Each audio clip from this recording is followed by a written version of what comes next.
Assalamualaikum warahmatullahi wabarakatuh. Alhamdulillahi rabbil alamin wal aqibatu lil muttaqin wala udwana illa 'alal zalimin. Ashhadu an la ilaha illallah wahdahu la syarika lah waliyus salihin wa khaliqul khalqi ajma'in wa raziquhum wa ma min dabbatin fil ardi illa 'ala Allahi rizquha wa ya'lamu mustaqarraha wa mustawda'aha kullun fi kitabim mubin. Wa asyhadu anna Muhammadan abduhu wa rasuluhu shadiqul amin sallallahu alaihi wa ala alihi tayyibin wa azwajihi tahirati ummahatil mu'minin wa ashabihi al-qadatil ghurril mayamin wa man tabi'ahum bi ihsan ila yaumiddin. Amma ba'du, fa usi nafsi wa iyyakum ayyuhal muslimun bi taqwallahi azza wa jal fa innahu qad faza al-muttaqun.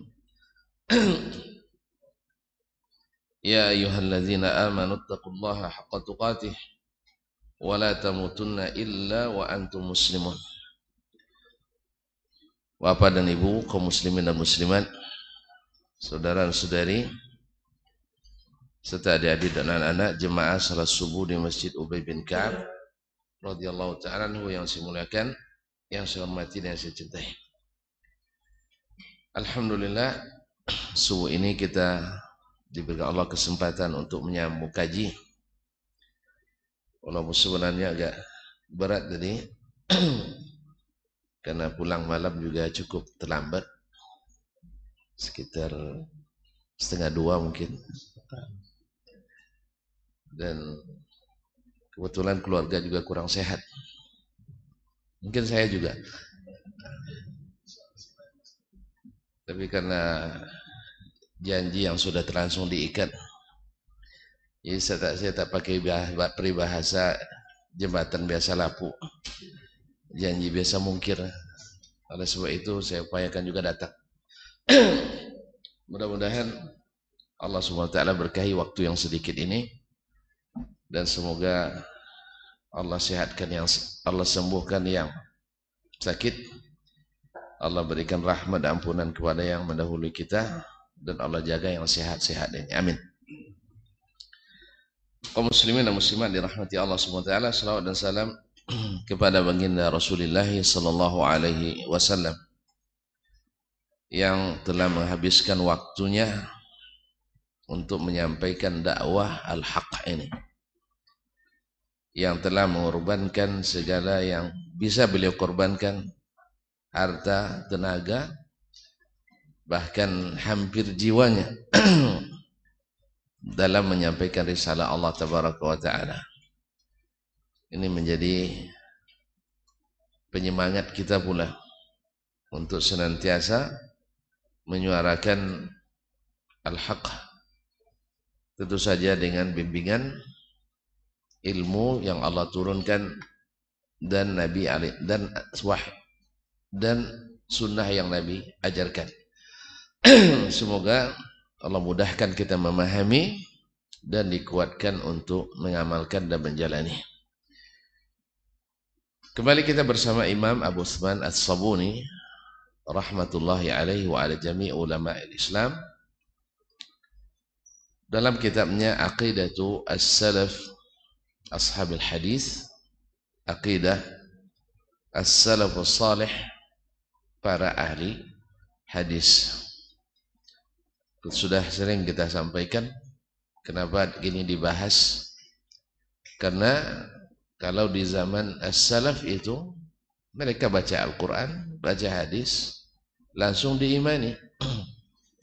Hari ini, dan bukan hari ini, bahkan jauh sebelum ini, bahkan di masa penulis kitab ini dan sebelum zaman beliau lagi, mulai terjadi penyimpangan-penyimpangan pemahaman akibat terpengaruh oleh cara-cara berpikir yang aslinya di luar Islam.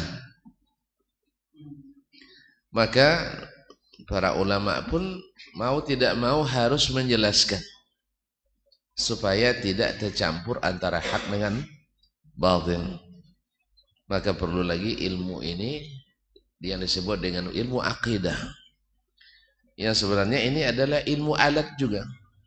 Ilmu alat untuk memahami Al-Quran dan Sunnah Nabi alaihissalatu wassalam. Dan yang sering kita sebut, bila alat banyak dikeluarkan, tanda. Kalau sudah banyak alat dikeluarkan, tanda banyak yang harus diperbaiki. Ya, lahir ilmu qawaidul lughah, ilmu nahwu dan saraf karena rusaknya bahasa Arab. Lahir pula ilmu al-balaghah karena rusaknya ilmu sastra Arab. Lahu fiqhul lughah. Kamus, orang Arab dulu pakai kamus. Enggak ya? Kenapa enggak pakai kamus? Karena mereka sendiri kamus. Ya, mereka sendiri kamus. Justru para penulis kamus itu mengumpulkan dari mulut-mulut orang Arab itu sendiri. Tapi hari ini kita dah pakai kamus pun kacau juga bahasan. Dah pakai kamus pun kacau juga pemahaman. Oleh itu kaum muslimin dan muslimat perlu banyak alat ini untuk meluruskan yang sudah bengkok, memperbaiki yang rusak, dan memagar yang masih bagus-bagus supaya jangan melewati batas-batas itu. Karena kaum muslimin dan muslimat apalagi di zaman kita ini tidak sedikit klaim kebenaran sendiri tanpa dalil dan bukti. Hanya sekedar fitnah atau sekedar klaim kullun yadda'i waslan bi Laila wa Laila la tuqirru lahu bidzak. Itu sekedar mengklaim bahwa as-salaf dengan khalaf itu sama-sama rusaknya. Kalau kita enggak, as-salaf dengan khalaf beda. As-salaf itu salih, al-khalaf yang ikut salaf salih dia. Tapi al-khalaf yang tidak bersambung ke as-salaf, dia jadi rusak. Maka oleh sebab itu kita kembali mempelajari kitab ini supaya jelas bagi kita bahwa sesungguhnya as-salaf itu tidak seperti yang diklaim oleh sebagian yang mengatakan manhajnya dalam akidah adalah ta'wil atau tafwidh. Ya, sekarang kita dibilang sebagai mengklaim dusta bahwasanya para as-salaf itu menerima ayat-ayat sifat secara zahir. Ya. Karena mereka mengatakan bahwa as-salaf itu manhajnya ta'wil atau tafwidh. Apa makna ta'wil? Masih lupa. Bila aja masih lupa saya ingatkan lagi ya. Ya, ta'wil maknanya makna yang hakiki. Ya, makna yang hakiki kan dalam suatu kalimat ada makna hakikinya, ada makna majazi. Makna yang hakiki dicabut, dimasukkan makna majazi. Karena tidak mau dibilang yang asli yang bukan asli ya. Makna hakiki itu makna aslinya, muta'assil. Dan kalimat lalu diganti dengan makna yang tidak asli. Atau makna hakiki diganti dengan makna majazi. Dan itu tentu saja akibat salah dalam analogi. Ya, ketika antum mengatakan begini, saya melihat singa khutbah di Masjid Ubay. Ya jelaslah bukan singa yang khutbah. Tetapi adalah singa, bukan singa yang di hutan itu, tapi singa yang di kota, yang di podium. Namanya singa podium. Ini majaz untuk sesuatu yang bisa dianalogikan. Lalu ketika analogi itu dibawa kepada Allah Tabaraka wa Ta'ala jadi keliru. Sebab apa? Sebab kita tidak punya bukti untuk menyamakan. Jelas tak? Maka lahirlah majas-majas yang keliru. Akhirnya apa? Ditakwilkanlah sifat yang asli itu, makna yang hakiki itu menjadi makna majazi tanpa ada wajah syabahnya. tanpa ada wajah syabahnya. Dan ini menurut hukum lughah, hukum balaghah fasid, batil, tidak benar, karena menisbatkan atau karena menganalogikan dua hal yang berbeda. Yang satu bisa dilihat, yang satu tak bisa dilihat di dunia ini. Jelas? Ini namanya menganalogikan yang konkret, yang abstrak kepada yang konkret, yang tidak nampak kepada yang nampak. Ini adalah jelas bercanggah dengan hukum bahasa itu sendiri. Tapi subhanallah, hilang patut dek kah? Hilang patut dek? Nah, lupa tuh John. Hilang patut dek K7. Nah, jadi sebenarnya patutnya kias seperti ini, majas seperti ini batil. Tidak benar. Karena tidak bisa dianalogikan. Tapi karena ketujuh, karena setuju dengan itu, tetap dipakai. Jelas? Menurut hukum usul fikih pun seperti itu. Mengkiaskan sesuatu yang berbeda kepada yang tidak sama dengannya, juga kias ma'al fariq. Wahuwa fasidul i'tibar. Fasid al-i'tibar. Ma'asyal kiram dirahmati Allah. Oleh itu, maka mempelajari aqidah as-salaf ashabil hadis ini, supaya klaim itu tidak lagi supaya kita dianggap berdusta lagi. Ini kita buktikan bahwasanya as-salaf tidak seperti yang didakwa oleh sebagian khalaf hari ini. Padahal dulu mereka mengatakan kalau yang khalaf yang dulu di masa-masa awal lahirnya generasi khalaf itu, mereka mengakui bahwa antara salaf dengan khalaf bercanggah dan berbeda. Sampai-sampai mereka membuat suatu statement, satu pernyataan, as-salafu aslam wal khalafu a'lam wa ahkam. Kamu pernah dengar beliau kan? Iya, kita belajar ilmu kalam dulu. Nah, itu as-salafu aslam wal khalafu a'lam wa ahkam. Salaf itu lebih selamat katanya, tetapi khalaf lebih berilmu dan lebih bijak. Masya Allah ya. Ini lagi statement yang saling bertentangan. Macam mana mereka lebih selamat kalau lebih ilmunya kurang? Biasanya yang lebih selamat itu yang berilmu lebih. Yang kurang selamat tentu saja yang kurang ilmu. Berarti sama aja dengan menuduh salaf itu ilmunya sedikit, dan khalaf itu ilmunya lebih banyak dan lebih bijak. Macam mana pula lebih bijak? Bijak itu apa makna? Isabatul haq. Itu menepati kebenaran. Dengan apa ya? Dengan ilmu. Nah, kalau tidak tepat benar, macam mana tidak selamat? Jadi yang benar sebenarnya adalah as-salafu al-alam wa ahkam wa aslam. Salaf itu adalah lebih berilmu, lebih bijak, dan lebih selamat. Ini yang pas. Nah, ketika ini mulai disadari oleh kalangan mutaakhirin hari ini, akhirnya mereka mulai membawa salaf berkawan. Nah, mulai membawa salaf berkawan. Oh iya, salaf tuh kita tidak boleh terputus, harus bersanad kepada mereka. Akhirnya diklaimlah secara dusta dengan mengatakan yang benar itu dusta, bahwasanya as-salaf itu manhajnya satu tafwid, yaitu mencabut makna, kosong dari makna sama sekali, atau mengganti makna yang hakiki dengan makna yang majazi yang mereka sebut dengan ta'wil. Lalu dicari beberapa sampel yang tidak mengena dengan apa yang dimaksudkan. Yang namanya syubhat itu pasti ada dalihnya. Ya, dari Al-Quran, dari hadis. Ya, kadang-kadang dalilnya sahih tapi istidlalnya batil. Kadang-kadang dalilnya tidak sahih, istidlalnya juga batil. Maka disinilah akhirnya perlu lagi kita menghidupkan kajian-kajian ulama as-salaf dalam masalah akidah ini. Kalau tidak, sebenarnya kita Al-Quran hadis cukup bagi kita. Ketika Allah bilang Ar-Rahmanu 'alas istawa, selesai. Ya kan?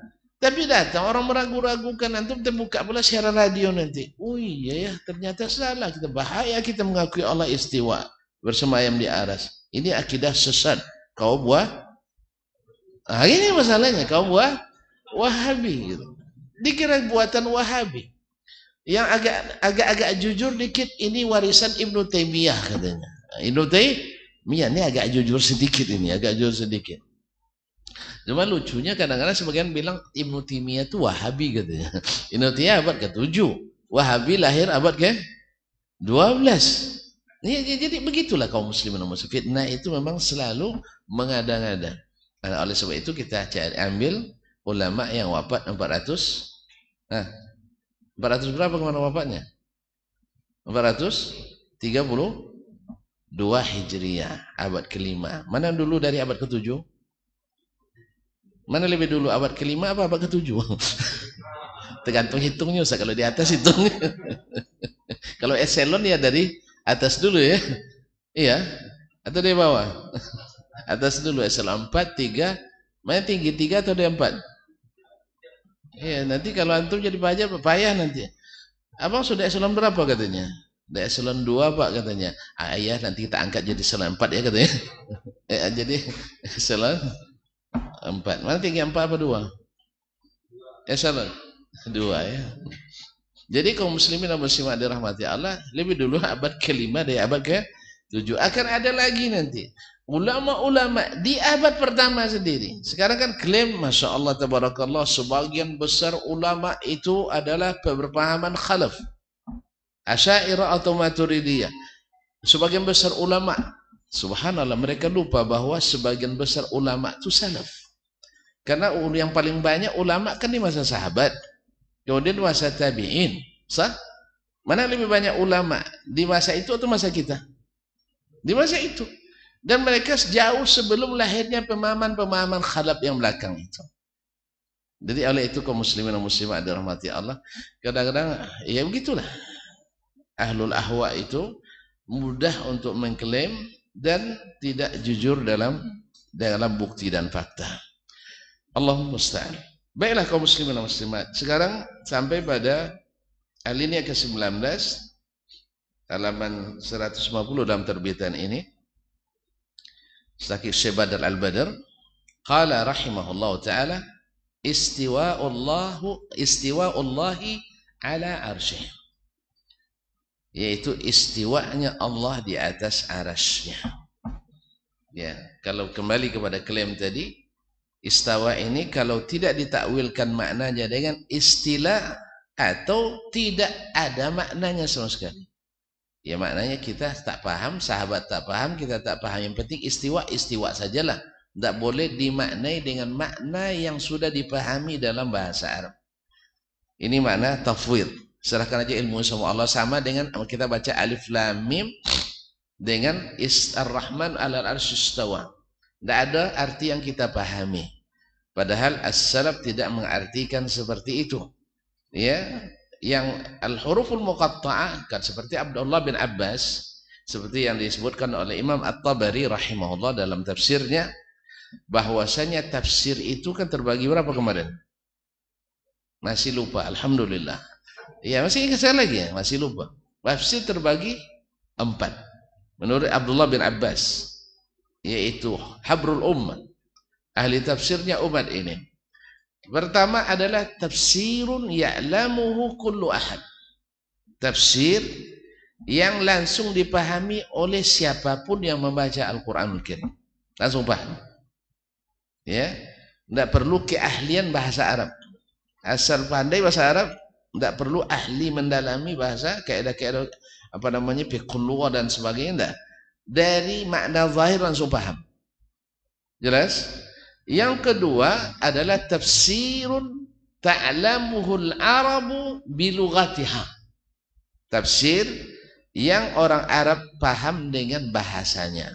Seperti yang saya contohkan beberapa kali mungkin, yaitu ketika ayat alhaakumut takatsur hatta zurtumul maqabir. Kalau orang kita membacakan maknanya, kalian dilalaikan oleh bermegah-megahan, saling mencari banyak harta dan anak termasuk istri. Iya. Kan itu bermegah-megahan, banyak anak, banyak harta, banyak bini. Kaum muslimin dan muslimat. Sini tidak banyak nampaknya, jadi tidak semangat. Kaum muslimin dan muslimat dirahmati Allah. Sampai kalian masuk kubur, kan itu artinya. Kalau orang-orang tidak masuk kubur artinya sama mereka, sampai kalian ziarah kubur. Karena antara dua makna berbeda. Antara dua makna berbeda menurut bahasa Arab. Kalau menurut bahasa kita tidak. Bahasa kita kan sampai selesai mati, selesai. Dan itu makna ini betul juga. Cuman ada makna yang lebih dalam yang hanya dipahami oleh orang Arab. Apa itu? Seketika seorang badui membaca ayat ini, baru pertama kali dia dengar, lalu dia berkomentar, wallahi la tub'atsunna, demi Allah kalian pasti akan dibangkitkan kembali. Dari mana? Karena kuburan bukan peristirahatan terakhir, tetapi adalah kunjungan pertama. Jelas? Kalau diartikan bahasa Indonesia, enggak, sampai mati selesai perlombaan. Seolah-olah mati itu tempat peristirahatan terakhir. Maka wajarlah banyak ustadz, banyak pemuka, banyak tokoh ketika melepas jenazah mengatakan kita akan mengantarkan bapak kita ini, orang tua kita ini, saudara kita ini ke tempat peristirahatan terakhir, karena terjemahnya tadi. Jelas? Dalam bahasa Arab berbeza. Dalam bahasa artinya ini tempat ziarah. Maka ziarah bahasa Arab berkunjung. Kalau berkunjung lama, sementara, nanti pasti akan dibangkitkan. Jelas, Pak? Ini namanya tafsir yang hanya dipahami oleh orang Arab bilughatiha, dengan bahasa. Atau ketika imam salah membaca ayat, imam salah baca ayat, was-sariqu was-sariqatu faqta'u aydiyahuma jazaa'an bima kasaba nakalan minallah, yaitu pencuri laki-laki, pencuri perempuan, maka potong tangan keduanya sebagai balasan atas pekerjaannya dan peringatan bagi yang lain juga. Terus apa ujungnya? Apa ujungnya? Kita tidak hafiz. Oke lah. Kalau sempat dibaca oleh imam kita tadi, wallahu ghafurur rahim. Ada yang kalau kita tidak hafiz, walaupun paham bahasa Arab, kira-kira ada yang tidak yang mengatakan itu salah? Saya ulang lagi. Ketika dibaca tadi, pencuri laki-laki, pencuri perempuan, potong tangan keduanya, jazaan bima kasaba, balasan atas apa yang mereka kerjakan. Wa nakalam minallah, sebagai peringatan dari Allah, lalu ujungnya wallahu ghafurur rahim, Allah Maha Pengampun, Maha Penyayang. Bagi kita yang tidak paham bahasa Arab dengan bahasa yang mendalam, oke-oke saja. Kecuali tuan-tuan hafiz. Kalau hafiz lain lagi. Nah, ini belum hafiz. Buktinya juga ada seorang badui salat di belakang imam, salah membaca ayat wallahu ghafurur rahim, tidak matching kata. Maka dia bilang subhanallah. Ya, kalau dia hafiz kan dia bilang langsung tunjukkan wallahu alimun hakim, tapi dia enggak hafiz, maka dia bilang subhanallah. Masa potong tangan ujungnya ampunan? Kan enggak masuk tuh? Ampunan yang potong tangan masuk? Enggak. Makanya Allah SWT sebutkan wallahu alimun hakim. Allah Maha berilmu dan Maha bijaksana. Ini yang sesuai. Jadi kenapa dia hukum potong? Dia berilmu. Kenapa itu? Dia hikmah. Sebab kalau tidak dipotong, makanya banyak tangan orang yang dipotong oleh pencuri. Karena tangan pencuri tidak dipotong, paling dendanya dipotong. Tidak paham, alhamdulillah. Paling-paling dendanya yang dipotong. Akhirnya pencuri semakin banyak. Banyak tidak paham nampaknya. Yalah, tidak apa-apa. Kita aja lah paham ya. Kaum muslimin dan muslimat dirahmati Allah. Tapi ketika tangan pencuri dipotong, tuan-tuan kalau ketika akan tengok tangan dan potong sekali tangan kanan, besok nak curi lagi tuh. Terpikir, ini aja satu tinggal dah payah makan kan? Ya kan? Melamar pun sudah pikir-pikir orang nerima pinangan kita. Iya tak? Iya tak? Nah, tangan dah kurang satu. Minimal, kadang-kadang potong karena kerja, tapi orang dah mulai curiga. Makanya buktinya jemaah haji selalu bertanya, Ustaz, kok banyak yang potong di sana, banyak yang dipotong, tangannya mencuri kan? Bukan, dia bilang, itu ada cacat sejak lahir, karena potongnya di sini kan, potongnya di sini. Kalau yang dipotong itu dalam hukum syar'i hadir di sini. Kalau muslimin dan muslimat dirahmati Allah, maka badui tadi paham. Paham dia? Tidak matching antara awal ayat dengan ujung ayat. Walaupun dia bukan hafiz. Ini jenis tafsir yang kedua. Ila ta'lamuhul Arab bilughatiha, dengan bahasa mereka khas. Sama dengan kita juga kalau ada bahasa-bahasa istilahnya bahasa-bahasa adabiatnya, bahasa sastranya, sebagian kita tidak paham kan, kecuali makna zahir. Tidak, mereka paham. Nah, yang ketiga adalah tafsirun la ya'lamuhu illal ulama. Tafsir yang tidak diketahui kecuali oleh para ulama. Kaum muslimin dan muslimat dirahmati Allah, ini kekhususan yang Allah berikan pada ulama. Nah, seperti dari suatu hadis, mungkin sebagian ulama bisa mengistinbat 2-3 hukum. Tapi yang Allah berikan kelebihan ketajaman analisa, bisa menghasilkan 70 hukum. Jelas? Saya dari hadis ini, mungkin saya bisa menyebutkan 2-3 hukum. Misalnya hadis, ya Aba Umar ma fa'alan nughair. Tapi Imam Asy-Syafi'i rahimahullah sanggup mengistinbat dari hadis pendek ini, ya Aba Umar ma fa'alan nughair, 70 masalah fikih. Berarti mana yang lebih fakih? Saya atau Imam Syafi'i? Ragu untuk menebaknya. Nah. Awak cuma 2-3 hukum yang bisa kita istinbat dari situ. Nah, ini namanya tafsirun la ya'lamuhu illal ulama. Tafsir yang hanya diketahui oleh para ulama. Pernah terjadi kasus zaman Umar bin Khattab jadi khalifah. Ya, Umar ketika itu ada seorang wanita hamil 6 bulan melahirkan. Dia baru nikah 6 bulan melahirkan istrinya. Kalau antum suami curiga enggak? Dah terlanjur sayang Ustaz. Terlanjur sayang. Karena rata-rata kita mulai bertanya-tanya. Karena kehamilan pada umumnya, ada yang lupa nampaknya di masanya. Ya maklumlah, bapak-bapak ini tidak pernah hamil. Kan rata-rata kehamilan 9 bulan. Makanya yang laki-laki ini datang ke Umar. Istri saya melahirkan dalam 6 bulan pasca menikah. Curiga dia. Patutlah. Iya kan? Kan patut kan? Aneh ini. Bukan sesar. Sesar beza lah. Ini normal. Kelahiran normal. Masyaallah kiram dirahmati Allah. Umar hampir saja memutuskan atau mengkasuskan wanita ini. Karena di luar hal yang lumrah. Lalu datang Ali bin Abi Thalib radhiyallahu ta'ala. Allah berikan dia di sini fikih. Bukan berarti dia lebih alim dari Umar, tidak. Tapi dalam masalah ini dia lebih tajam. Bisa kan? Sebagaimana Nabi Daud dulu dengan Nabi Sulaiman. Nabi Daud menghukum begini, Nabi Sulaiman begini. Lalu Allah sahkan hukum Nabi Sulaiman. Itu biasa. Bukan berarti Ali lebih afdal.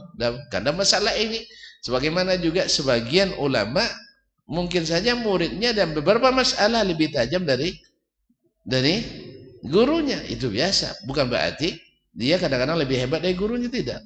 Makanya kaum muslimin dan muslimat, kadang kita hari kan berperan juga kan. Ketika kita misalnya mengatakan yang sahih dalam masalah ini, oh antum lebih hebat Imam Nawawi ya? Tidak. Bukan. Kaum muslimin dan muslimat dirahmati Allah. Atau lebih hebat Imam Syafi'i? Tidak. Tapi dalam masalah ini bisa saja analisa Imam Ahmad lebih tajam dari analisa Imam Asy-Syafi'i. Walaupun pada umumnya secara fikih Imam Syafi'i lebih tajam dari Imam Ahmad. Cuman Ahmad lebih alim dengan sunnah. Sehingga dia lebih kuat dalilnya kadang-kadang dibanding dengan analogi. Artinya bukan kita mengatakan kita lebih hebat, tidak. Jangan kadang-kadang jangan baperan dalam ngaji, enggak. Iya, kadang-kadang wafir masa Ustaz Asman lebih hebat pula daripada Imam. Sebab itu tak boleh. Kaum muslimin dan muslimat dirahmati Allah. Jadi Ali mengatakan, dia berkesimpulan dari beberapa ayat. Ini kehamilan syar'i. Benar. Dari mana dia dapat? Kan ayat mengatakan wal walidatu yurdi'na auladahunna haulaini kamilaini liman arada ayyutimma radha'ah. Seorang atau ibu-ibu yang beranak menyusui anaknya berapa lama? 2 tahun sempurna. 2 tahun berapa bulan? 24. Nah, di ayat lain Allah mengatakan wa hamluhu wa fisaluhu 30 syahra. Hamilnya dan menyusunya sempurna 30 bulan, bukan bulan 30 tahun lagi. Allah yahdik. Ya 30 bulan lah, enggak juga 30 hari. Kantum tinggal jawab aja lah. 30 bulan syarat. Hamil dan menyusunya anak itu 30 bulan. Nah, ayat tadi bilang nyusu 24, sekarang tinggal hamil. Berapa hamil? 24 kurang 30, 30 kurang 24, 6 bulan. Berarti Al-Quran mensahkan kehamilan 6 bulan. Pas subhanallah, makanya Umar radhiyallahu bersyukur sekali pada Allah. Alhamdulillah, untung kamu ada Ali. Dan insya Allah tidak ada kaum yang rugi, orang yang tersesat jalan selama engkau ada bersama mereka. Allahu Akbar. Jadi memang mengapresiasi kelebihan kawan itu hanya bisa diberikan oleh orang-orang yang memang patut diapresiasi. Sebab kita hari ini kadang lebih sering, kalau sempat kita nak menghukum salah, tiba-tiba ada kawan yang meluruskan, kamu besok jangan sini lagi ya, mengganggu saya aja. Itu kita. Karena apa? Kita tidak punya kelebihan sehingga takut dilebihi oleh, padahal tidak. Ali lahir dari bimbingan siapa? Ya Umar ininya, Amirul Mukmininnya. Maka hebatnya Ali karena hebatnya insya Allah Umar.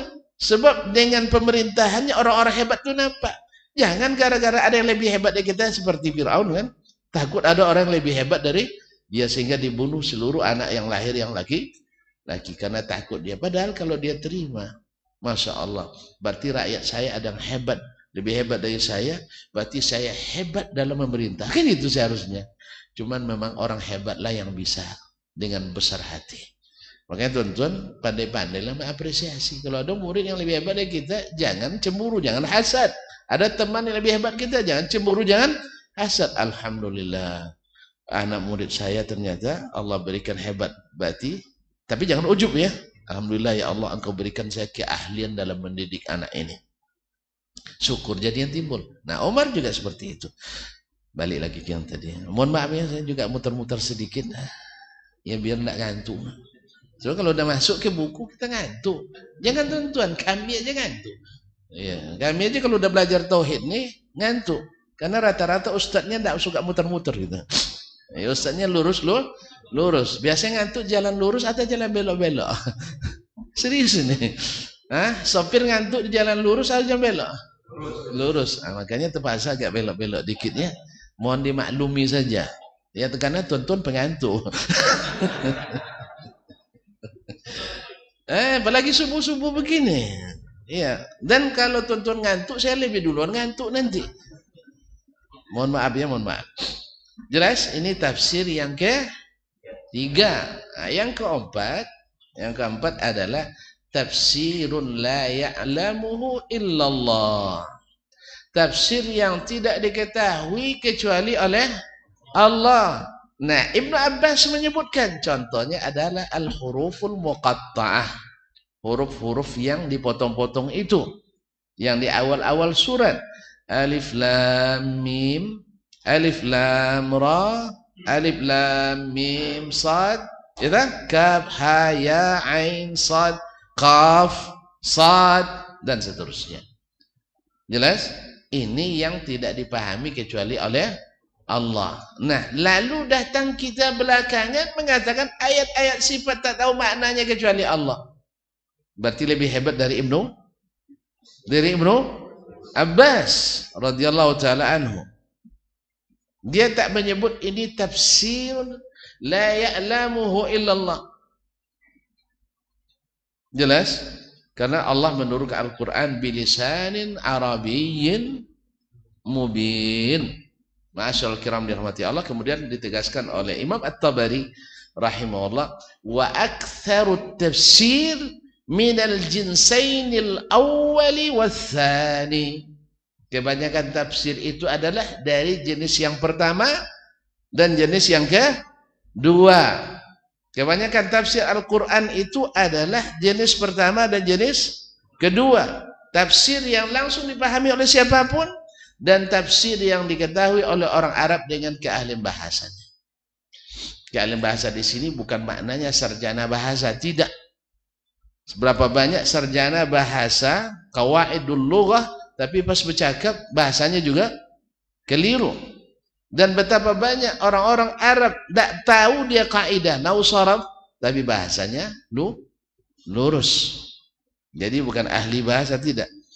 Sama dengan orang yang pakai mobil yang mulus, mobil yang tak rusak, tak ada alat keluar dah. Tapi yang rusak mobilnya, alat keluar semuanya. Mana yang cepat jalannya? Ustaz, mana yang cepat sampai? Saya ulang lagi. Antum beli mobil baru model 2023. Lihat dulu nah. Model 2020 ya. Tidak pernah keluar alatnya. Saya Masya Allah lengkap dengan alat. Ada dongkrak, ada pembuka ban, ada alat untuk tables. Semuanya ada. Untuk cas aki pun ada. Kira-kira mana lebih duluan sampai, antum atau mobil saya? Mana yang mulus jalannya? Antum. Karena antum bahasanya sempurna, tidak rusak. Saya bahasanya rusak walaupun banyak alatnya lambat sampai. Baru sampai Bangkinang bocor ban. Ya, sampai di apa? Habis baterai. Suak baterai. Nah, sampai pula di Pangkalan tidak bisa starter. Mana yang dulu sampai? Yang baru tadi. Jadi oleh sebab itu kaum muslimin dan muslimat, mereka tak perlu ilmu balaghah, tak perlu. Karena mereka sendiri yang balaghah, sudah sampai balaghahnya. Mereka tak perlu lagi qawaidul lughah. Oleh sebab itu kaum muslimin dan muslimat, jangan diukur nanti orang Arab yang asli berbahasa Arab dengan ilmu nahwu dan saraf. Ilmu nahwu saraf itu hanya alat. Apa gunanya alat? Seperti sebagian dulu guru-guru kami, kalau dengar orang Arab bercakap, banyak salah i'rab tadi itu katanya. Terus kenapa Buya tidak betulkan? Tidak pandai saya nyebutkan katanya. Ya sama aja. Alat banyak tapi tidak bisa perbaiki. Kalau itu buka toko alat aja lah, toko alat. Jadi yang intinya kaum muslimin dan muslimat, tafsir itu ayat-ayat sifat tidak masuk tafsir yang tidak diketahui kecuali oleh Allah. Jelas? Maknanya diketahui oleh kita, cuman hakikatnya tentu kita nggak tahu. Karena apa? Berkaitan dengan sifat Allah yang tak tertangkap oleh panca indera kita. Jelas? Maka kaifiatnya kita nggak tahu. Maknanya tahu, tafsirnya tahu, ta'ala tafsirnya tahu. Hakikat dan kaifiatnya yang kita tidak tahu. Wallahu musta'an. Jadi segera udah mulai terang nih jalan. Kalau sudah mulai terang berhenti kita sampai di sini dulu. Rehat kita dulu. Baik, waktu tinggal sedikit nih. Baik, biar bilang ada ansuran kerja, kita baca. Cuman kalau udah mulai masuk ke jalan nanti tanggung gitu. Tanggung. Ya. Kalau sudah mulai digas, tanggung gitu. Nah gimana? Gas sedikit, enggak gas full. Baik. Bismillah.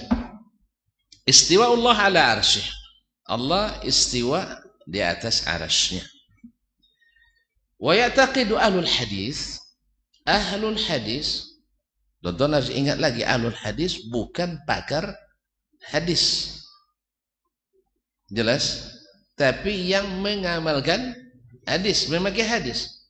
Dalam akidahnya pakai hadis, di dalam ibadahnya pakai hadis, dalam muamalahnya pakai hadis, dalam akhlak dan adabnya pakai hadis. Bahkan dalam berbudaya pun dia juga pakai hadis. Ini yang dimaksud dengan ahlul hadis. Definisinya Imam Ahmad rahimahullah. Karena beliau adalah imamu ahlil hadis. Imamu ahli sunnah bila munazi'. Tidak ada ikhtilafnya. Ahlus sunnah dan bahkan ahlul ahwa pun mengakui bahwa Ahmad bin Hanbal adalah imam ahli sunnah. Sehingga Imam Ahmad pun ditarik-tarik orang juga. Ayolah ke bagian khalaf aja kita ya. Dianggap Imam Ahmad juga ahli takwil dan tafwid. Allah musta'an. Kaum muslimin dan muslimat dirahmati Allah. Wa ya'taqidu ahlul hadis wa yashhaduna anna Allah subhanahu wa ta'ala fawqa sab'i samawat. Dan ahli hadis yang memakai hadis menyaksikan atau bersaksi anna Allah, kenapa bahasanya bersaksi bukan berkata? Berkata itu tak diumumkannya, tapi bersaksi di depan yang harus dipertanggungjawabkan. Makanya saksi biasa disumpah apa enggak? Kecuali saksi nikah. Paling-paling disuruh istighfar oleh Pak KUA. Mana tahu nanti kemudian ikut baca syahadat lagi. Ya, memang harus dimaklumi tuan-tuan kenapa Pak KUA sekarang walaupun sebenarnya secara fikih tidak ada aturannya itu. Yaitu istighfar, tobat kan? Kemarin disuruh tobat Ustaz Karim? Iya kan? Disuruh istighfar juga kan? Masya Allah. Kemudian disuruh lagi baca syahadat gitu ya, asyhadu an la, dibimbing. Saya memahami bahwasanya KUA ingin lepas tanggung jawab. Apa sebab? Karena tidak sedikit hari ini umat yang tidak salat. Sah? Dan tidak sedikit pula umat hari ini yang melakukan dosa-dosa yang mungkin menyerempet ke syirik.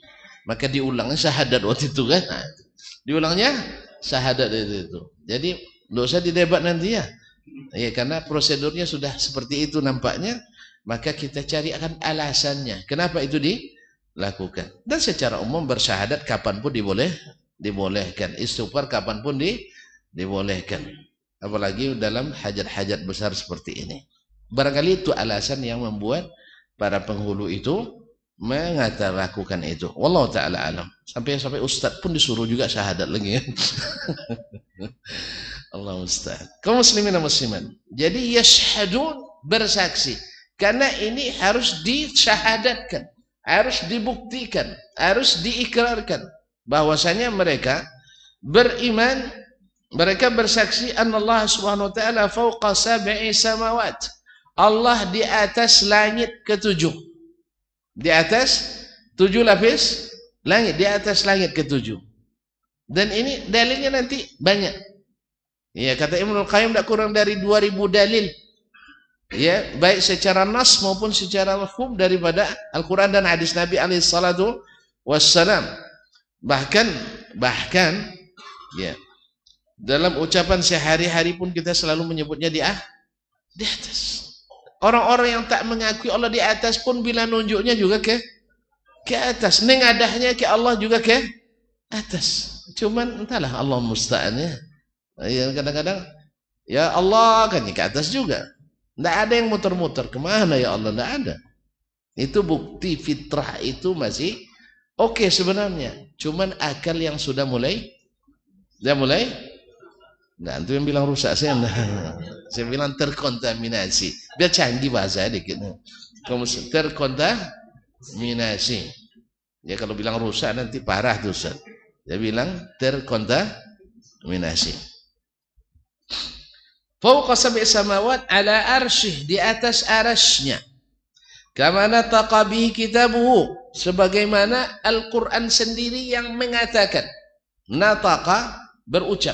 Seperti yang diucapkan oleh Al-Qur'an sendiri. Al-Qur'an dari siapa? Dari Allah. Berarti yang mengucapkan siapa? Ya Allah sendiri yang mengatakan tentang dirinya. Tentang dirinya. Dan bukan dalam satu ayat.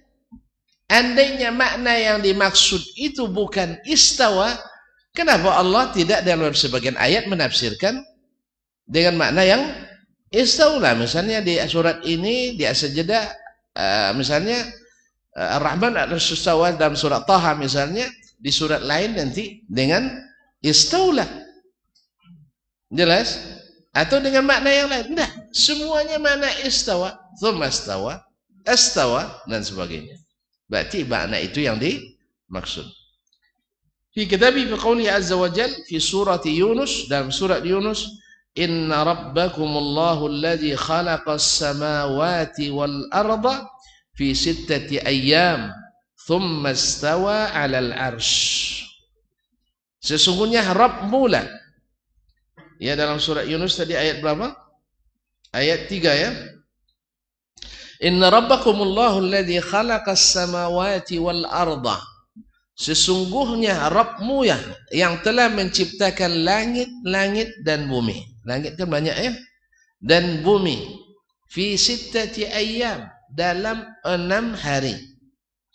Thumma istawa 'alal arsy. Kemudian istiwa di atas arsy. Masih kata kalimat arsy. Kemudian dikuatkan. Yudabbirul amra ma min syafi'in illa min ba'di iznih. Dialah yang mengatur segala urusan dan tidak ada yang bisa memberikan syafaat kecuali setelah izinnya. Surat Yunus ayat 3. Wa qawlihi fi suratir Ra'd, dan firman-Nya dalam surat Ar-Ra'd ayat 2. Allahul ladzi kharafa as-samawati bighairi amadin tarawnaha.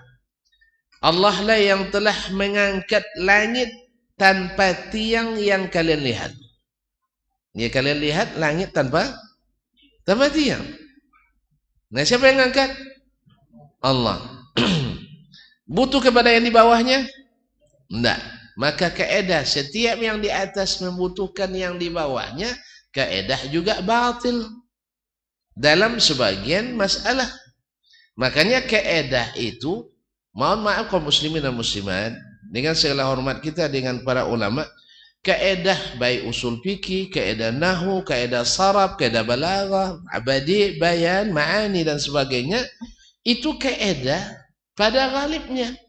Maka ada, jangan lupa, kaedah ini walaupun diambil dari dalil Al-Quran dan Sunnah, itu benar, adalah intisari dari dalil-dalil yang sahih, bahkan juga dalil yang tidak sahih sebagiannya. Sebagian dalil yang tidak sahih diambil dari kumpulan intisari dari berbagai dalil. Lalu lahir sebuah kaedah. Tapi jangan lupa bahwa dalil tetap di atas kaedah. Jelas? Saya ulang lagi. Nahu saraf punya kawaid enggak? Kawaid. Dan maklum bagi yang belajar kawaidul lughatil arabiyyah bahwa tidak semua kaedah itu bahwa tidak semua bahasa tunduk pada satu kaedah. Atau dengan bahasa lain, tidak seluruh kaedah berlaku dalam seluruh bahasa Arab.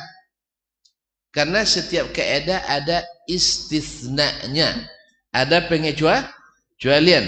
Bila kaedah ini bertentangan dengan bahasa Arabnya asli, bahasa Arab, kita salahkan bahasa atau kita kecualikan dari kaedah?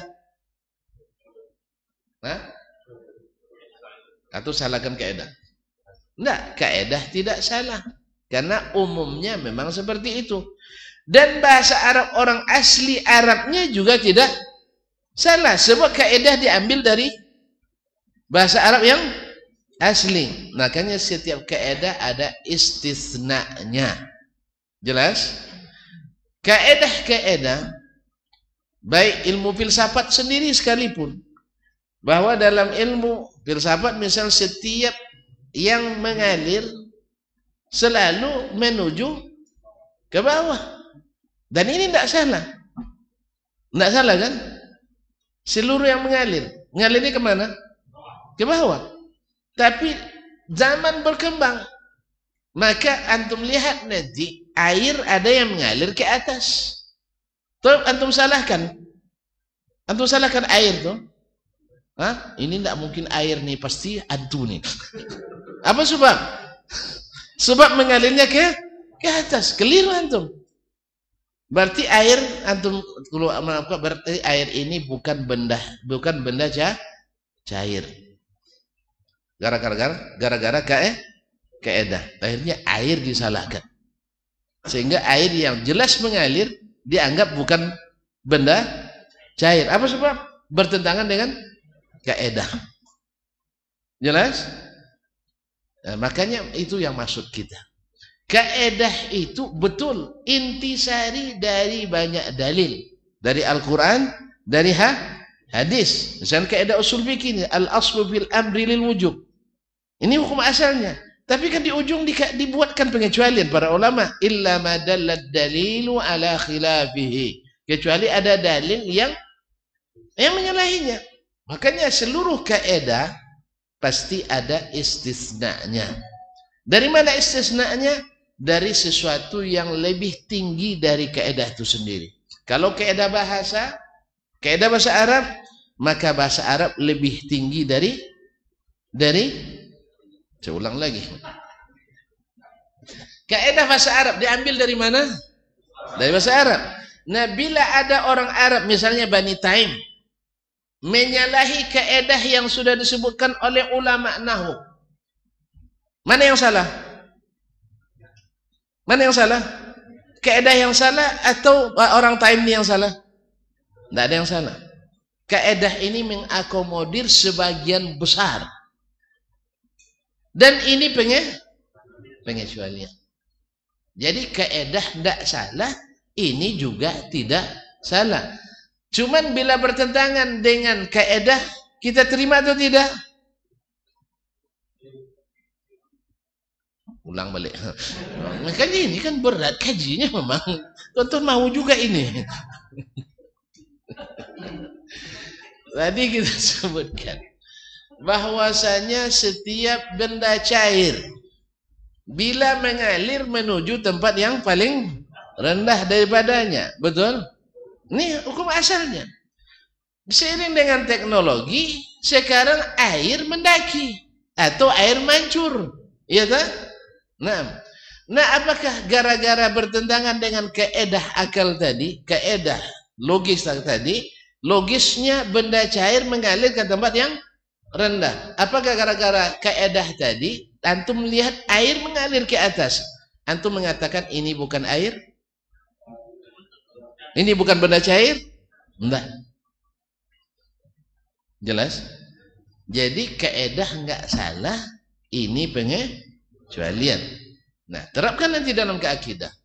Semua yang di atas biasanya membutuhkan yang di bawah. Ini kaedah, tidak salah. Ini di atas tiang ini, tanpa tiang ini dia jatuh, betul? Sahih. Betul apa? Ini gelas di atas meja, ditarik meja dia jatuh, betul? Dasman di atas kursi, ditarik kursi dia terjungkal, dia butuh kursi. Ini kaedah betul. Saya tidak salahkan kaedah itu. Setiap yang di atas membutuhkan yang di bawah, menempati, kan itu ya. Tapi apakah bila bertemu sesuatu yang di atas ternyata tak butuh yang di bawah, kita salahkan kaedah? Tidak. Tapi lalu kita tolak yang itu? Juga tidak. Karena setiap kaedah ada pengecualian. Ini tuntun, kalau sudah paham kaedah ini nanti tahu kebatilan orang yang melazimkan setiap yang di atas butuh pada yang di bawah. Sehingga menolak Allah di atas arasy, karena segala yang di atas membutuhkan yang di bawah. Tunggu dulu kawan. Kita sudah katakan ke antum tadi, setiap kaedah ada istisnanya. Kalau antum ambil kaedah akal yang logis, bahwasanya setiap yang di atas membutuhkan yang di bawah, saya terima. Saya terima ini secara akal. Karena fakta menunjukkan itu. Tapi tidak sedikit pula pengecualian. Sesuatu di sesuatu tidak mesti membutuhkan sesuatu itu. Karena anak buktikan, antum punya akal kan? Buya. Saya nak tahu, mazhab Ustaz akal di mana? Di kepala, di otak, atau di dada, atau di dengkul? Ada yang lebih parah lagi, mazhab Yunani kuno. Tahu antum? Enggak ya? Enggak patut juga saya sampaikan di sini. Pas belajar filsafat nanti saya sampaikan. Kaum muslimin dan muslimat dirahmati Allah, mazhab Yunani kuno lain lagi. Nah, besok yang mau belajar filsafat saya tunjukkan. Tapi saya bukan ahli filsafat ya. Tapi saya pernah belajar. Dan saya tahu cara berpikirnya sedikit, tapi bukan ahli filsafat. Sebagaimana ilmu kalam saya paham, tapi saya bukan ahli kalam. Sebagaimana banyak orang paham hadis, tapi bukan ahli hadis, mungkin pakar. Jelas? Ini beda tuh. Yang tahu dengan yang ahlinya. Sebagaimana Imam Syafi'i paham dia cara berpikir ahli kalam. Maka bermunazarah mereka dengan mereka, beliau menang. Sebab apa? Ilmu orang tuh dia kuasai, dan ilmu dia tak dikuasai orang tuh. Orang tuh tak kuasai sunnah, dia kuasai cara berpikir. Yang namanya filsafat itu mudah sekali cara berpikir kok. Buktinya yang bapak filsafat itu tak pernah sekolah dia. Itu kan tak pernah kuliah dia. Bapak filsafat dunia siapa? Oh, Aris. Aristoteles. Iya tak? Pernah sekolah? Pernah kuliah? S berapa? S Rolin, kacang padi. Kaum muslimin dan muslimat dirahmati Allah. Tidak benar. Asal ia berpikir, akal kan ada. Jadi dari hal-hal yang dilihat, didengar, dirakit menjadi sebuah pemikiran. Dia lihat seluruh benda cair, seluruhnya mengalir ke arah yang lebih rendah. Ini kaidah betul secara akal. Tapi setiap kaidah ada pengecualian. Maka kita lihat lagi contoh yang paling dekat dengan kita. Kita ada enggak ilmu? Ada. Di mana ilmu itu?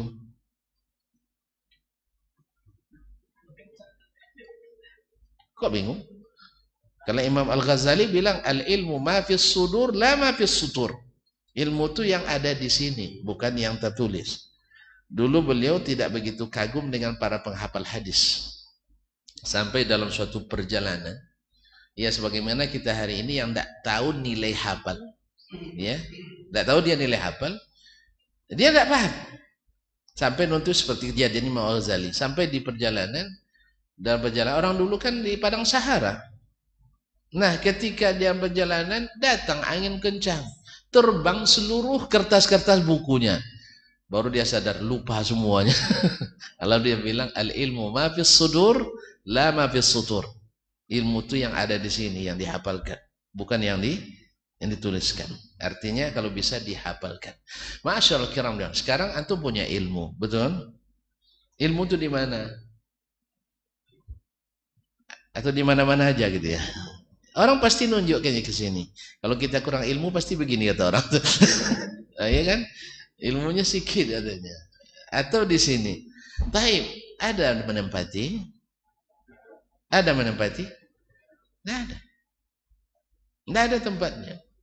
Antum silakan periksa nanti. Atau kalau ada yang mau jadi mendonasikan dirinya, kalau mati periksa Ustaz di mana? Di mana tempat penyimpanan ilmu saya dulu? Tidak ada. Ruh kita yang ada dalam diri kita. Dia ada apa tidak? Ada. Buktinya ada malaikat tukang cabutnya kembali. Ada kan? Iya kan? Ruhnya orang beriman dicabut dengan halus sekali, walaupun sakit juga. Sakit. Nah, semoga Allah ringankan kita dalam sakaratul maut. Allah mahawwan alaina sakaratul maut. Kaum muslimin dan muslimat dirahmati. Orang yang khabis, orang kafir, ruhnya dicabut sampai seperti dicabutnya kapas dari kapas yang basah, berserahkan dia. Ada enggak ruh itu? Ada. Berbentuk apa tidak? Di mata kita tidak. Di mata malaikat ada enggak? Ada zatnya. Di mana tempatnya? Walaupun kita sepakat semuanya, baik Arab maupun Ajam, ruh itu dikandung badan. Tapi setelah meninggal, ada enggak tempatnya yang nyangkutnya di mana ruh tuh? Ayo. Di kulit kah? Di aliran darah kah? Di oksigen kah? Tidak ada. Tapi dia ada. Berarti tidak segala sesuatu di sesuatu mesti menempati sesuatu. Dengan ini kita paham bahwa kalau Allah istiwa di atas arsy, tidak mesti menempati arsy, sehingga hantu yang antum takuti itu hilang. Ini sama hantu takut juga, itu masalahnya, hantu pemikiran. Kalau dipercaya Allah di atas arsy, sama dengan mengartikan Allah tempat.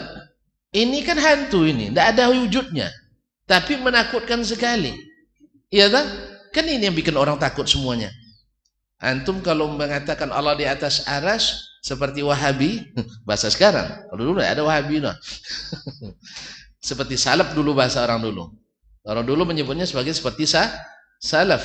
Nah, sekarang salaf itulah ditegang-tegang kembali warga, ditarik-tarik lagi. Semoga dianggaplah salaf itu ahli ta'wil dan tafwid.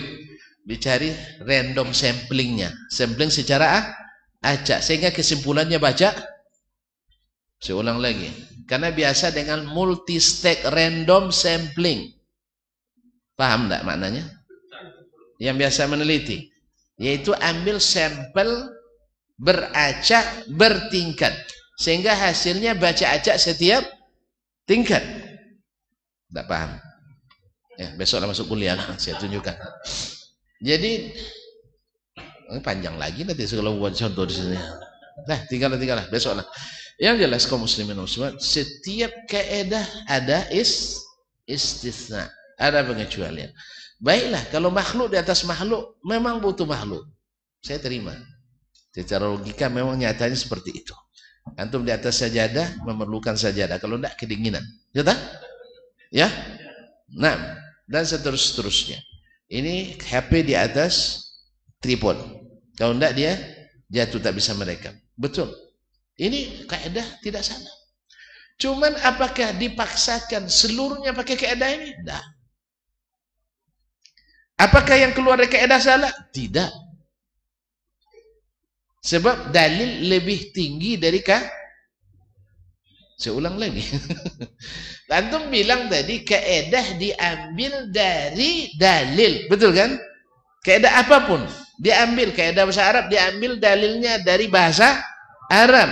Tapi bila ada bahasa Arab yang asli itu gara-gara berbeda dengan kaidah lalu disalahkan? Enggak. Ada pengecualiannya. Ada apa ya? Pengecualiannya. Jelas? Boleh enggak? Hah? Allah musta'an. Kaum muslimin dan muslimat dirahmati Allah. Misalnya dhamir itu kembali kalau masuk ke sini lama lagi nanti saya. Sebenarnya anak buktikan juga anak pandai nahu dikit kan, antum banyak bilang enggak usah ada pandai nahu kan. Ya, kalau lah pandai bahasa Arab itu apa boleh pandai nahu. Pandai nahu tak pandai bahasa Arab. Kaum muslimin dan muslimat dirahmati Allah semua. Mohon maaf ya. Saya tidak masuk juga ke contoh lagi. Nanti kalau masuk nanti panjang kaji. Intinya kalau kaidah akal atau kaidah diambil dari sampel kebanyakan. Lalu ada yang asli berbeda dengan itu. Kita tolak.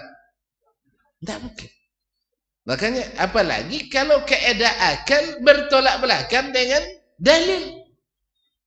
Sangat naib sekali kita. Masa menolak Al-Quran dan hadis dipaksa menyesuaikan dengan kaidah. Pada kaidah sendiri ada istisna. Secara akal saja, secara fakta saja banyak pengecualian.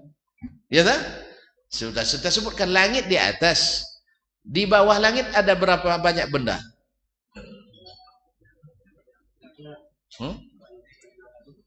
Lebih dari 100? Oh, lebih dari 1, mantap, selamat.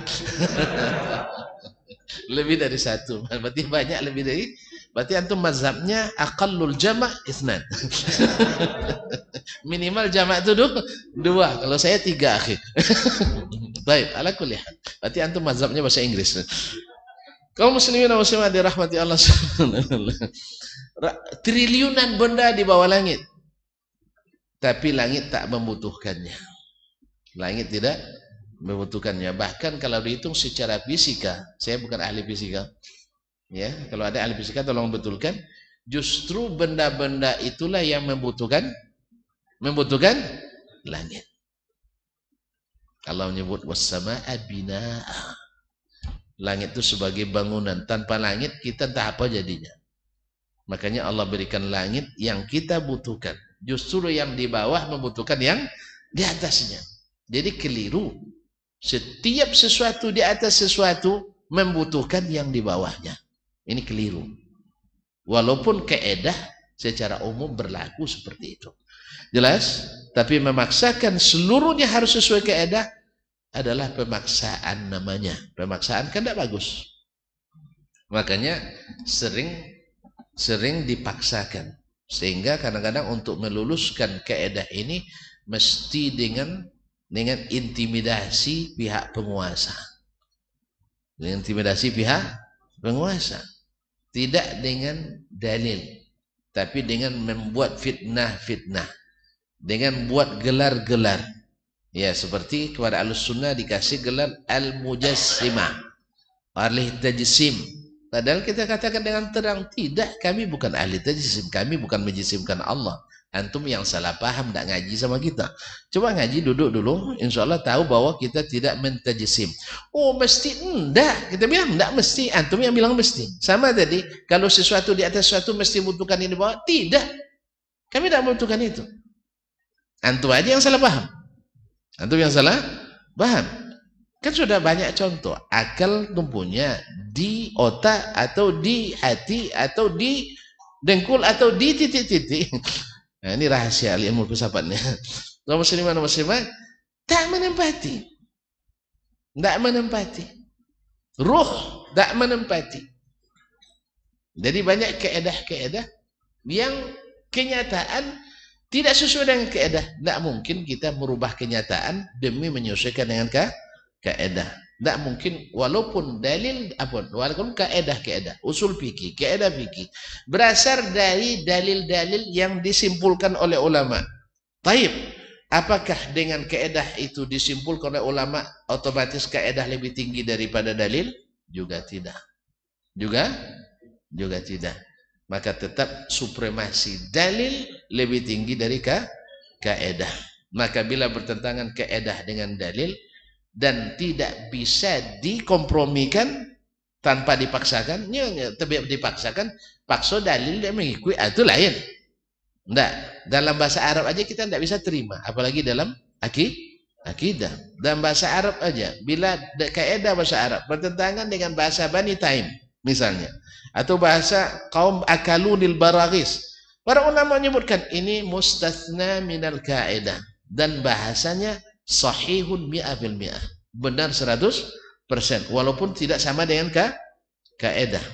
Kaidah mengatakan bahwa dhamir kembali kepada yang sebelumnya. Ini tidak, dhamir kembali kepada yang setelahnya. Salah.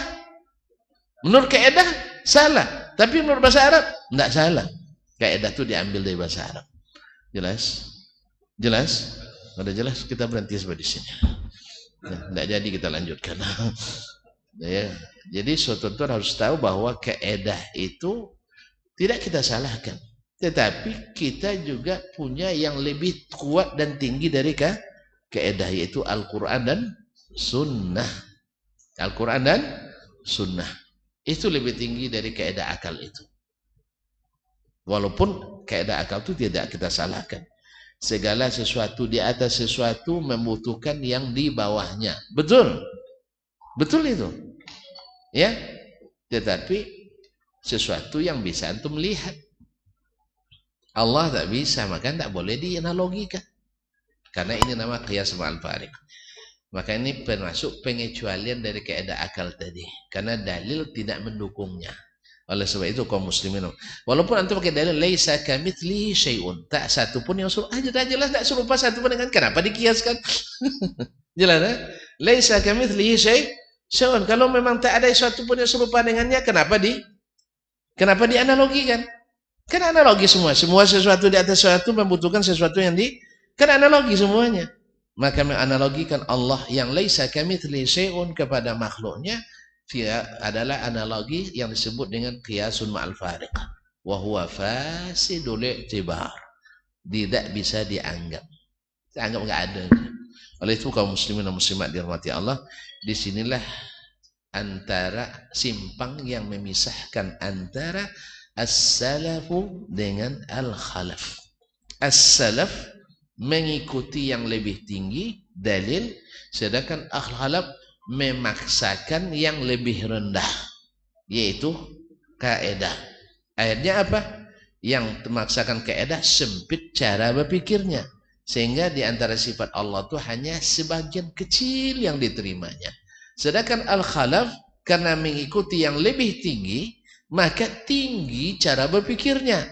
Sehingga sifat Allah itu semua bisa diterimanya.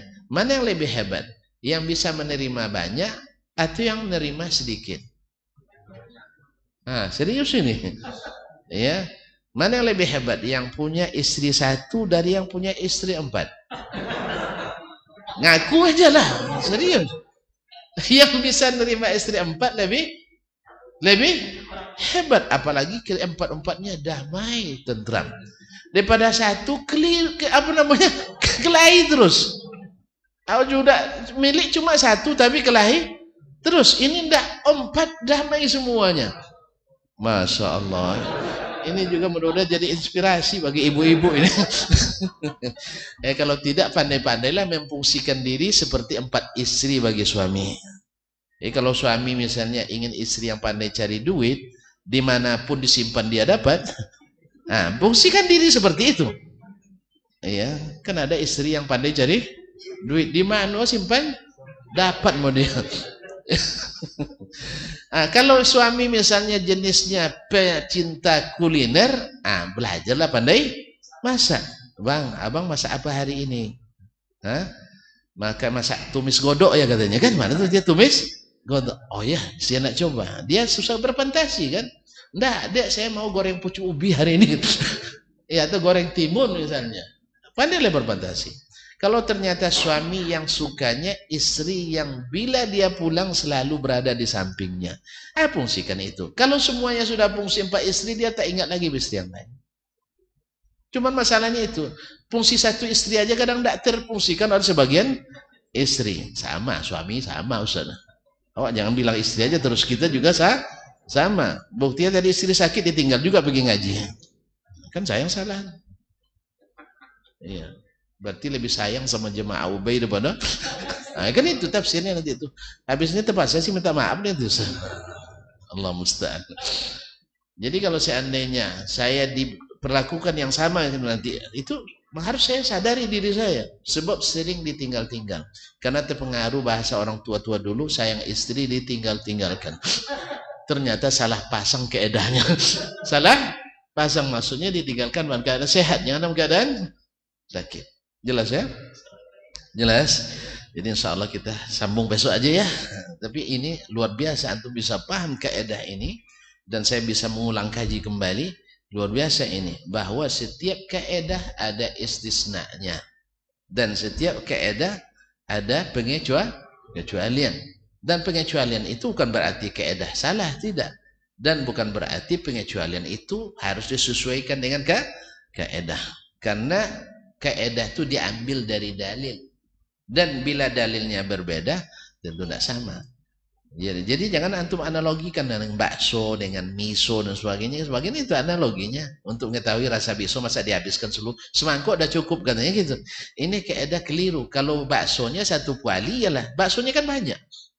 Makanya kaum muslimin dan muslimat dengan cara berpikir yang sehat seperti ini, maka lebih lapang ruang gerak kita. Sehingga sifat-sifat Allah tak ada yang terkarantina oleh kita. Karena semuanya bisa menyesuaikan dengan dalil. Bukan menyesuaikan dengan kaidah yang kita buat sendiri dan sempit itu. Maka kaidah laisa kamitslihi syai'un, kaidah yang luar biasa besarnya. Makanya dalam ketika beriman pada istiwa Allah, nanti kita contohkan dalam setiap kajian nanti insyaallah taala, laisa kamitsli istiwaihi istiwaun. Tak ada istiwa seperti istiwa Allah. Dah selesai masalahnya. Jangan bayang-bayang lagi juga seorang raja di atas singgasana. Tidak, bukan seperti itu. Karena laisa kamitsli istiwaihi istiwaun. Ketika kita mengatakan Allah bertangan, yadun hakiki, bukan rahmat saja. Rahmat ada banyak memang. Yadun, lalu kita masukkan ayat ini, laisa kamitsli yadihi yadun. Tidak satu pun tangan yang seperti tangannya. Selesai masalah. Lapang gaji adiknya. Kalau dia punya ainun, dan masalahnya dia yang bilang, bukan kita. Bukan kita. Antum Masya Allah nama yang tak ada dalam Al-Quran hadis antum terima. Masa nama yang ada dalam Al-Quran hadis tidak antum terima. Memang lebih pandai kita beri nama Allah daripada Allah sendiri yang beri nama. Masyaallah kiram ya Allah. Bicara tentang qadam kaki, kalau kita katakan pasukan ayat laisa kamitsli qadamihi qadamun. Tentang ilmu laisa kamitsli ilmihi ilmun. Jelas? Zat laisa kamitsli dzatihi dzatun. Alhamdulillah. Makanya sebenarnya kaidah Al-Qur'an itu lebih lapang. Kita saja yang mempersempit-sempitnya. Jelas? Jadi mana yang hebat tadi?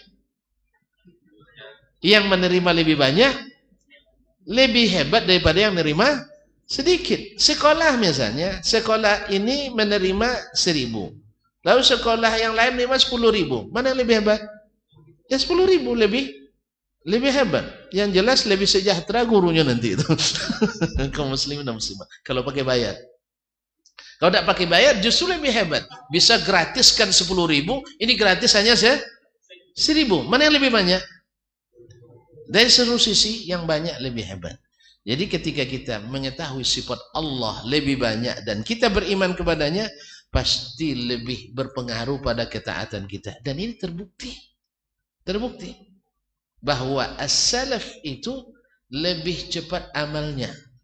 Kalau al-khalaf itu lebih banyak ceritanya. Betul apa enggak? Ini kalau udah banyak cito sedikit kojo. Sedikit kojo seperti kata mendiang Gus Dur tadi, masih ingat kan? Iya, orang Jepang sedikit cerita banyak kerja. Orang China banyak cerita banyak kerja. Lumayan kan? Iya. Lalu ditanya, lalu Gus, orang Indonesia bagaimana? Oh, Indonesia lebih unik lagi katanya. Lain yang diceritakan, lain yang dikerjakan. Rapat, Masya Allah, rapat 3 hari. Ya, buat keputusan-keputusan, pas pelaksanaannya tidak ada yang dalam rapat itu keputusan. Ini banyak terjadi. Ya tak? Rapat yayasan, buat keputusan 1, 2, 3, 4, 5, 6. Besok pas evaluasi di akhir tahun yang dijalankan tak satu pun hasil rapat. Lain yang dibicarakan, lain yang dikerjakan. Gimana mana evaluasi yang seperti ini? Disclaimer semua. Akhirnya dibuatlah penyesuaian. Sehingga ada aturan yang dibuat berlaku mundur tanggalnya. Allah musta'an. Mohon maaf ya. Ini ibarat meci air di dulang muka kita yang kena. Kita baru proses belajar. Mudah-mudahan ke depan kita tidak lagi seperti itu seperti kata Gus Dur tadi, yaitu lain yang bicarakan, lain yang dikerjakan. Mudah-mudahan nanti benar-benarlah yang kita bicarakan seperti ini, yang kita yakini seperti ini, yang kita kerjakan seperti ini. Wallahu musta'an wa alaihi tuklan. Barang siapa yang lebih ingin tahu perbedaan salaf dengan khalaf tentang amal dan ilmu, silakan baca kitab Fadlu Ilmi Salaf ala Ilmi Khalaf lil Imam Al-Alma'i Ibnu Rajab Al-Hambali rahmatullahi ala jami'i ulama Islam. Maka sampai di situ waktu udah lewat sekali. Ya. Saya entah gimana nantinya. Ya, tuan-tuan pulangnya nyaman saya. Ya, terpaksa siapkan kiat-kiat untuk minta. Iya, insyaallah. Kiat-kiat minta maaf ini. Allah musta'an. Insyaallah aman ya. Tolong didoakan mudah-mudahan Allah berikan kesembuhan. Wallahu taala alam. Wassallallahu ala nabiyina Muhammad wasallam. Wa subhanakallahumma bihamdik asyhadu an la ilaha illa anta astaghfiruka wa atubu ilaik. Wassalamualaikum warahmatullahi wabarakatuh.